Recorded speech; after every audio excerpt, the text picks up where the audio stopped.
আজকে আমরা নবম শ্রেণীর ভূগোল বইয়ের গ্রহরূপে পৃথিবীর 4 নম্বর ক্লাসটি করব।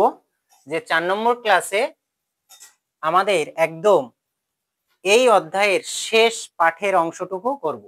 ঠিক আছে, আমরা এর আগের দিন শেষ করেছিলাম যে মানুষের আবাসস্থল রূপে পৃথিবী, তার সম্পর্কে বিস্তারিত বর্ণনা বা ব্যাখ্যা। আজকের আমরা শুরু করব যে জিপিএস। কি দিয়ে শুরু করব? জিপিএস এর ফুল ফর্ম কি? Global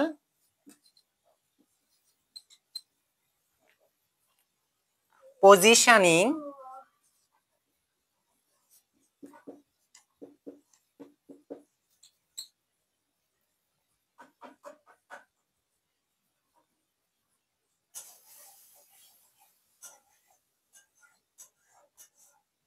system.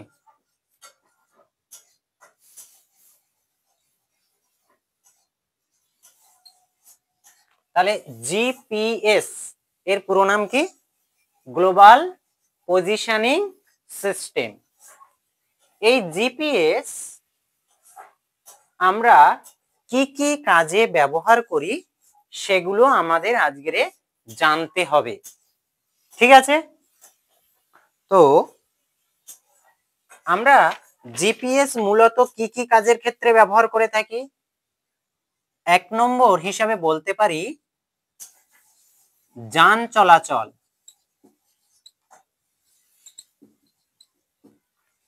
তাহলে যান চলাচলের ক্ষেত্রে আমরা কিভাবে জিপিএস কে ব্যবহার করি? আমরা বর্তমানে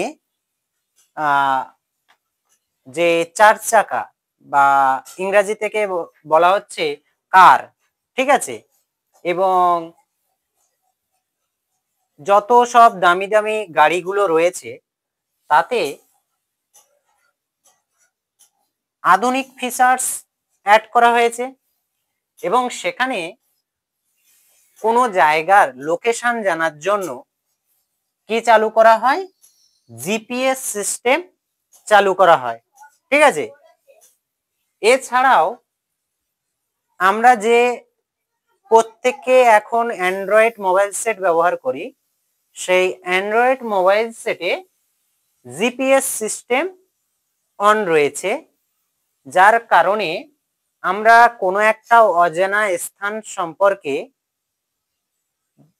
যদি জানতে চাই তাহলে তার সমস্ত লোকেশন এবং অ্যাড্রেস আমাদের দিয়ে দেয়। বোঝা গেছে?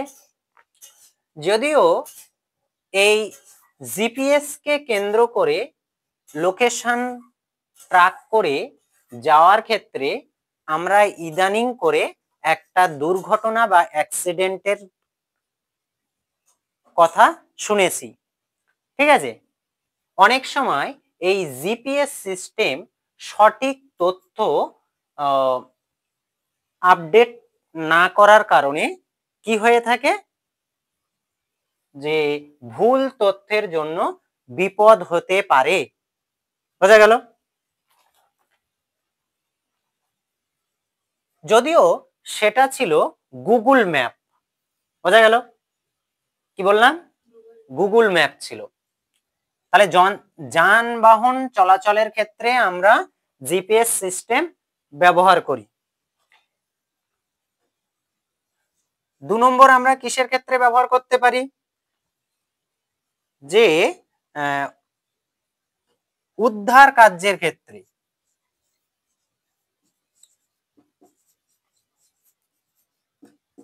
উদ্ধার কার্য বলতে আমরা কি বুঝি?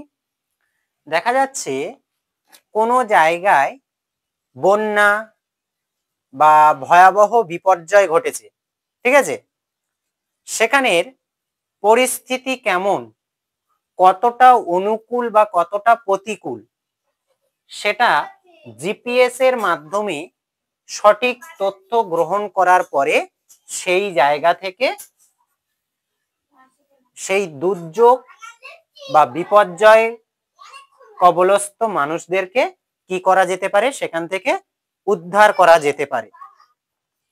ঠিক আছে, এরপরে 3 নম্বর আমরা কি বলতে পারি, অপরাধ দমন। অপরাধ দমন।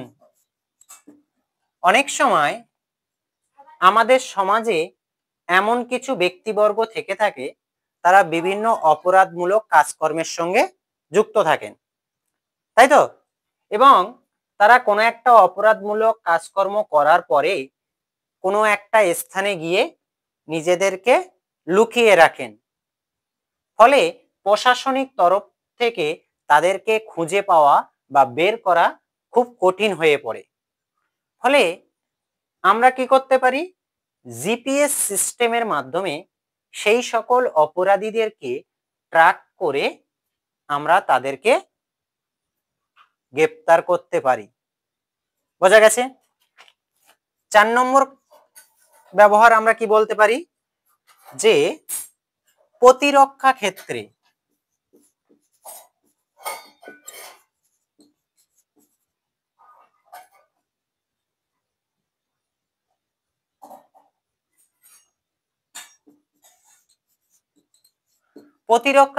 কিভাবে আমরা জিপিএস ব্যবহার করতে পারি। আমরা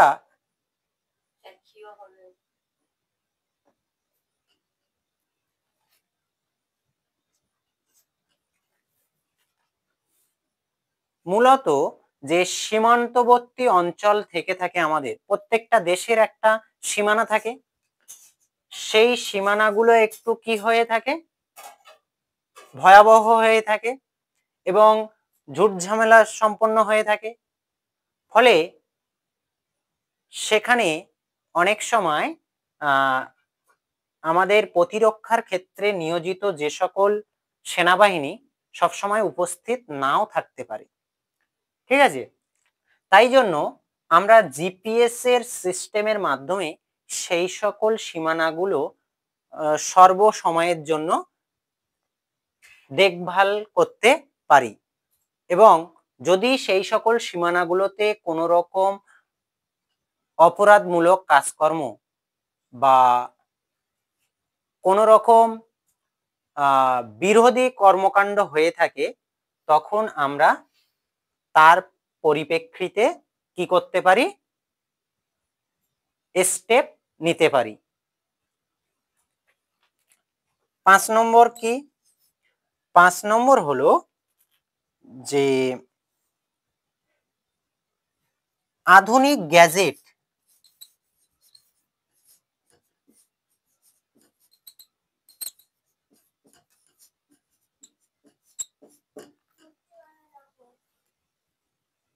আধুনিক গ্যাজেট, আমরা যে বর্তমানে আধুনিক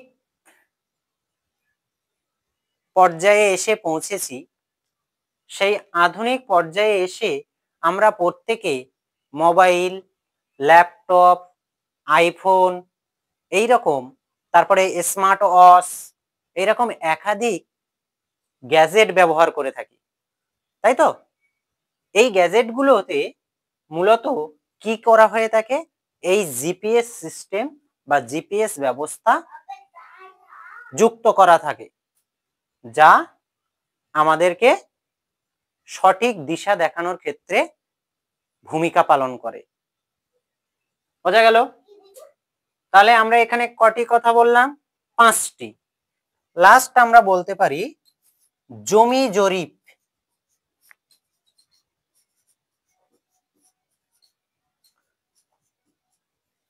অনেক ক্ষেত্রে জমি জরিপ অর্থাৎ জমি মাপার ক্ষেত্রে এই জিপিএস সিস্টেম বা জিপিএস ব্যবস্থা ব্যবহার করা হয়ে থাকে।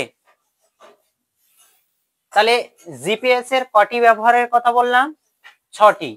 যানবাহন চলাচলের ক্ষেত্রে জিপিএস ব্যবহার করা হয়, উদ্ধার কার্যের ক্ষেত্রে জিপিএস ব্যবহার করা হয়, অপরাধ দমনের ক্ষেত্রে জিপিএস ব্যবহার করা হয়, প্রতিরক্ষার ক্ষেত্রে জিপিএস ব্যবহার করা হয়, আধুনিক গ্যাজেটের জিপিএস ব্যবহার করা হয়, এবং জমি জরিপের ক্ষেত্রেও জিপিএস ব্যবহার করা হয়। তাহলে সম্পূর্ণরূপে আমাদের যে নবম শ্রেণীর ভূগোল বিষয়ের গ্রহরূপে পৃথিবী প্রথম অধ্যায়টি এই অংশটা দিয়ে শেষ হচ্ছে। ঠিক আছে, এরপরে আমরা একটু সমগ্র চ্যাপ্টারে কি পড়লাম সেই এটা একবার রিমাইন্ড করে নেব, মনে করে নেব। বিশেষ বিশেষ কিছু বিষয়গুলি আবার করে দেখে নেব।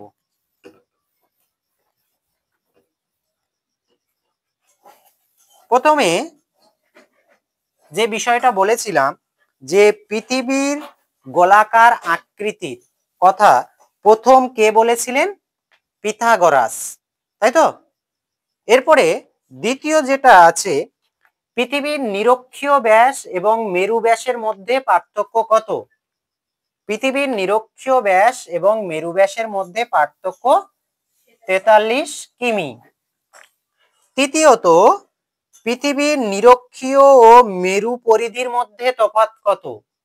আগেরটা ছিল ব্যাস, এবারেরটা রয়েছে কি পরিধি, 135 কিমি। ঠিক আছে, এরপরে পৃথিবীর মূল আকৃতি কেমন? অভিগত গোলাকৃতির। তারপরে যে গড় সমুদ্র তল বিশিষ্ট পৃথিবীকে কি বলা হয়? বা গড় সমুদ্র তল বিশিষ্ট ভূপৃষ্ঠকে কি বলা হয়? জিওড বলা হয়। ঠিক আছে, কি বলা হয়? জিওড। নেক্সট,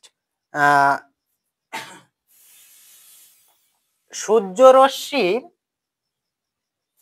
কৌণিক মানের ওপর ভিত্তি করে এরাটোস্থেনিস পৃথিবীর যে পরিধি পরিমাপ করেছিল তার মান কত? 46,250 কি কিমি, তাই তো? এরপরে আমাদের রয়েছে সৌরজগতের যে সকল গ্রহগুলি সূর্যের দিকে বা নক্ষত্রের দিকে ধেয়ে আসতে থাকে এবং পিছনে ঝাঁটার মতো লেজ বিশিষ্ট দেখতে পাওয়া যায়, সেগুলোকে বলা হয় কি? ধূমকেতু। এরপরে কি আসছে? সৌরজগতের সবথেকে বৃহত্তম গ্রহাণুটির নাম কি বলেছিলাম? সেরেস। তারপরে কি আসছে? সৌরজগতের সবথেকে বৃহত্তম গ্রহটির নাম কি? বৃহস্পতি। এবং সৌরজগতের সবথেকে ক্ষুদ্রতম গ্রহটির নাম কি? বুধ। সৌরজগতের নীল গ্রহ কাকে বলা হয়? পৃথিবীকে। সৌরজগতের লাল গ্রহ কাকে বলা হয়? মঙ্গল গ্রহকে। সৌরজগতের সবুজ গ্রহ কাকে বলা হয়? ইউরেনাস গ্রহকে। আর সৌরজগতের ধূসর গ্রহ কাকে বলা হয়? বুধ গ্রহকে। ঠিক আছে, সৌরজগতের সবথেকে বেশি পরিমাণ উপগ্রহের সংখ্যা রয়েছে কোন গ্রহের? বৃহস্পতির। কতগুলি? 67টি। ঠিক আছে, সৌরজগতের বৃহত্তম উপগ্রহটি রয়েছে কার? শনির, যা উপগ্রহটির নাম হলো টাইটান। সৌরজগতের গ্রহগুলির মধ্যে পৃথিবীর গড় ঘনত্ব কত বলেছিলাম? পৃথিবীর গড় ঘনত্ব হলো 5.5 গ্রাম পার ঘন সেমি। ঘন সেমি। ঠিক আছে, এরপরে প্রশ্ন যে সৌরজগতের গ্রহগুলির মধ্যে সবথেকে কম ঘনত্ব কোন গ্রহের? শনি গ্রহের। শনি গ্রহের ঘনত্ব কত? 0.7 গ্রাম পার ঘন সেমি। ঠিক আছে, মহাকাশে প্রেরিত কৃত্রিম উপগ্রহের সাহায্যে কোনো স্থানের অবস্থান নির্ণয় বা অবস্থান জানতে পারা, এই বিষয়টাকে বলা হয় কি? আমরা একটুই আগেই পড়েছি, জিপিএস, গ্লোবাল পজিশনিং সিস্টেম। এরপরে জিপিএস এর মধ্যে পৃথিবীর কোনো স্থানের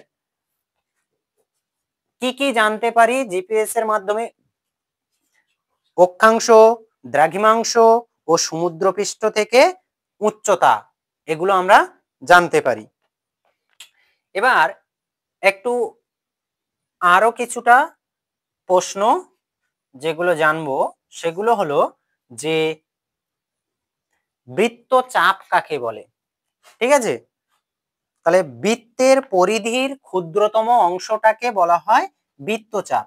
মানে এটাকে বলা হয় কি, একটা পূর্ণ গোলকে বলা হয় বৃত্তের পরিধি, তাই তো? কিন্তু পূর্ণ বৃত্তটাকে না অঙ্কন করে আমরা এইরকম একটা অংশ অঙ্কন করেছি, তো এই অংশটাকে বলা হচ্ছে কি বৃত্তের চাপ। ঠিক আছে, একটা পূর্ণ বৃত্তের অর্ধেক অংশ। ঠিক আছে, এরপরে কি আছে? দিগন্ত রেখা। দিগন্ত রেখাটা আমরা পড়েছিলাম। দিগন্ত রেখা কাকে বলে? যখন আমরা কোনো খোলা মাঠে বা কোনো চারতলা কিংবা পাঁচতলা বাড়ির ছাদে দাঁড়িয়ে থাকবো, তখন দেখব যে আকাশটা যেন অনেকটা দূরে গিয়ে মাটির সঙ্গে মিশে গেছে। ঠিক আছে, আকাশ এবং মাটির সঙ্গে মিশে যাওয়ার যে সীমারেখা, সেই সীমারেখাটাকে বলা হচ্ছে কি দিগন্ত রেখা।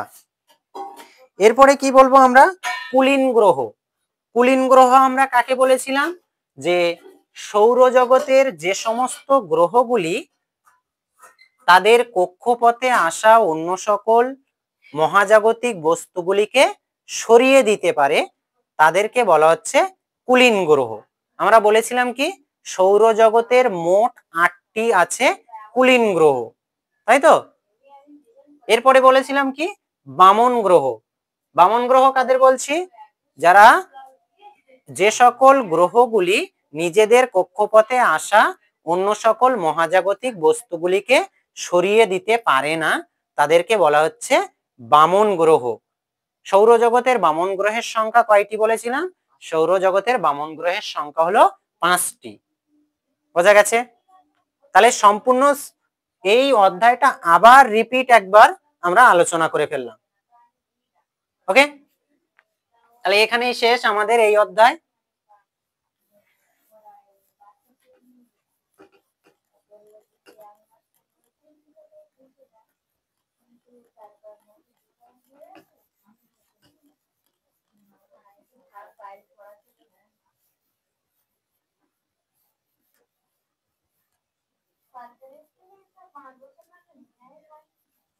তাহলে প্রথম পরীক্ষার জন্য ভূগোলের 3টে অধ্যায় পড়া, ঠিক আছে?